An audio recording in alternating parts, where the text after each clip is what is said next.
Hello everyone, welcome to DIY Student Life Hacks with Launch. I am your host, Miss BC, and I hope that you know D to the I to the Y. It's for do it yourself. Okay, so in this video, I'm going to talk about effective study techniques. You must do it yourself, ne? So you do it with me. Please like the video, comment, and share as much as possible. I really do appreciate it already. So welcome to Student Life Hacks again. And DIY means do it yourself. So first one, effective study techniques. You must have done some, maybe you struggled first semester with studying, you didn't know what exactly to do, how to do it. And yeah, I'm here now. Okay, I'm going to talk about it. So the first step or first technique is create a study schedule. Like, what am I going to study at this particular time? For example, if you have like 4 modules that you're doing in a semester, or 5, 6, 7, what is it that you're going to study? Okay, you're saying that from 7 to 8, I'm going to study this one. From 8:30 to 9:30, I'm studying the other one. So you know that I'm studying this, I'm studying that. So you create that study schedule. You know the particular time that you're studying, so that at that time, if you're not studying, then your conscience is obviously going to judge you, you were supposed to study at 7. What are you doing? You're grooving at 7 instead. Most people, their conscience is going to judge them. But otherwise, create a study schedule. So plan your study sessions, guys. Plan your study sessions. You don't just wake up, study what you like. Because if you do that, you're going to find yourself studying and repeating the same thing all the time because you love that particular module, because you understand that the content of that module, because you understand and you can apply it. You're going to keep studying practical statistics because you understand it much better than accounting that you're struggling with. But if you create a study schedule, you know that at this time I'm studying accounting, at this time I'm studying stats, regardless of which one maybe I like or understand better. So you're going to study. You distribute the time, planning. Okay, then because this technique helps you to manage your time effectively and to reduce last minute stress and last minute cramming. You always find yourself studying practical statistics, and you're not studying accounting. And before you know it, accounting test is next week, and you keep studying statistics. Oh, I love that module. And you're not studying accounting that you're writing a test on next week. And before you know it, last minute, 2 days before, a day before, you start struggling with it. But if you had planned your study sessions, I'm going to study stats now, regardless. I'm going to study accounting after stats, then better that way. Okay, so the second technique is you break down your tasks. What exactly am I doing? I have 7 study units in a particular module and I'm doing like 5. You see, it's a lot of content you get. So you have to divide your study material into smaller manageable chunks that you can actually focus on for that particular time.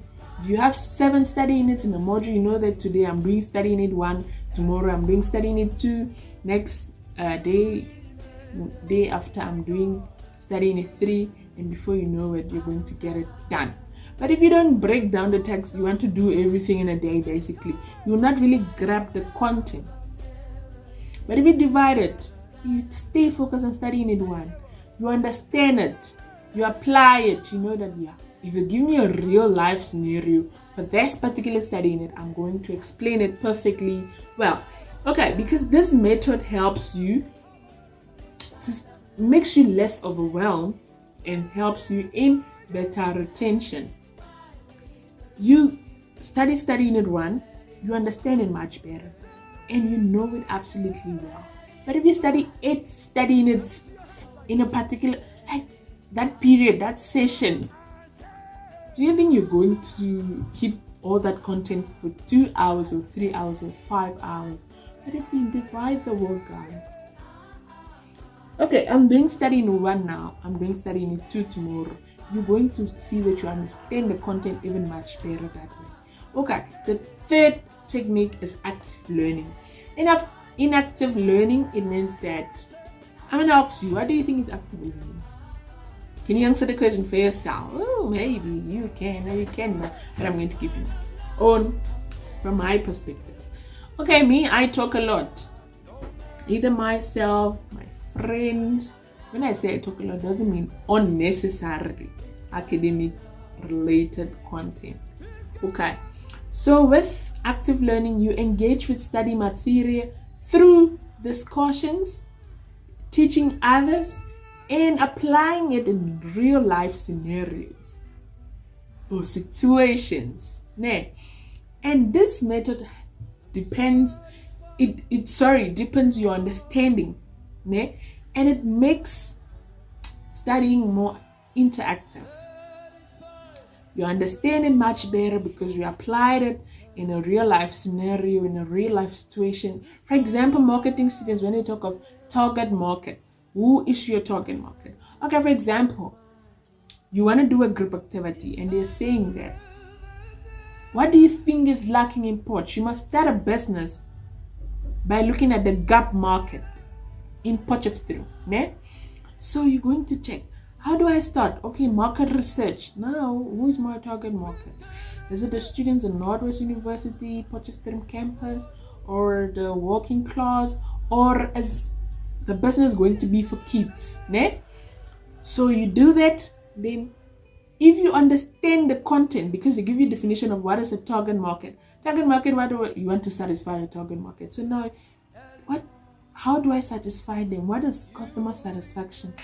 Okay, now you're going to understand it much better, that if you actually want to satisfy the people that buy, that you expect them to buy from you, are your target market, and you want to satisfy them. Okay, the next one that we're going to talk about is taking regular breaks.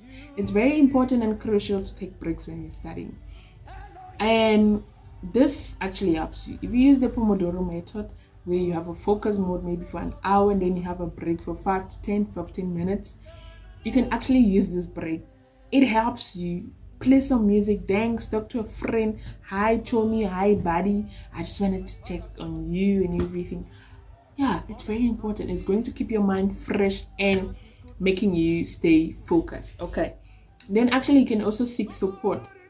That's another method. We understand that it's not easy, you're struggling to adapt and everything. That's why we have peer mentoring program, we have the student counseling, student development counseling, or student counseling development. We have the tutoring facilitators, and even the library. You can actually go get a textbook if you're struggling with that module. You can borrow one. You don't need to pay for it, but if you don't know how to do it, you can actually get there. Hello ma'am, hello mister, please, I want to find out how can I borrow a textbook from you guys. Actually, I'm going to bring it back, but yeah, they're going to tell you or show you the process of how to get it. Then peer mentoring, I'm going to tell you more about that because I am a peer mentor, Miss DC. Okay, you can actually look on the NW's website. Go to peer mentoring at nw.ac.za. You're going to see peer mentors. You can scroll down, you can see Mahikeng peer mentors, you can see Potchefstroom peer mentors, and you can see Vanderbilt campus peer mentors. But regardless, peer mentoring program is not focused on academic content related. We focus on the social ability, social aspect of it, and how to help first year students transition successfully. So with that, it doesn't really matter the campus that you are studying at. If you are studying in Mahikeng, you can get yourself a peer mentor at Potchefstroom campus. If you're studying at Val campus, you can actually get yourself a peer mentor from Mahikeng campus. It's not really a problem because we're not dealing with content, academic module content related. Okay, then I'm going to also put the link to that website in the description box. Okay, so with support services, it helps you because collaborative learning can provide different perspective and reduces feelings of isolation. Sometimes you're just feeling I'm lonely. Seek support. Okay, book a counseling session. You don't need to pay for it. Okay, so you can go talk to your counselor. If you're feeling a bit nervous about talking to a counselor, peer mentors are available. Okay, you must just feel comfortable talking to us. Then we can see how to handle that particular situation that you're struggling with. Okay. Sorry. So the next step is to stay organized. Keep your study space tidy and keep free from distractions. Okay. If you know that I'm studying from 7 to 9, know that I just want to keep my cell phone off. I just want to switch off put my laptop on focus mode because I don't want notifications from WhatsApp or email and anything. So I just stay focused for that period. And because these things sometimes they bring distractions, because you're just studying, then you get a call, you're tempted to take that call because you don't know what that person wants to say, and before you know it, over for you, you're not studying anymore. So if a well-organized environment can enhance concentration and productivity. If you keep your phone on focus, your laptop, you're saying that it's just me and my slides. Okay, it's just me and my textbook, it's just me and my study or my summaries, and I forget about my phone for that period, forget about my laptop for that period. Or if I'm using my laptop, just put it in focus mode and stay focused for that period. It enhances productivity. You see that for that 2 hours that you didn't use your phone, you can see that I did something. I actually did something. Okay, great. Another one is a positive mindset. You must not stay negative. We understand that it's difficult sometimes. We understand that you feel overwhelmed. We understand that it gets hectic.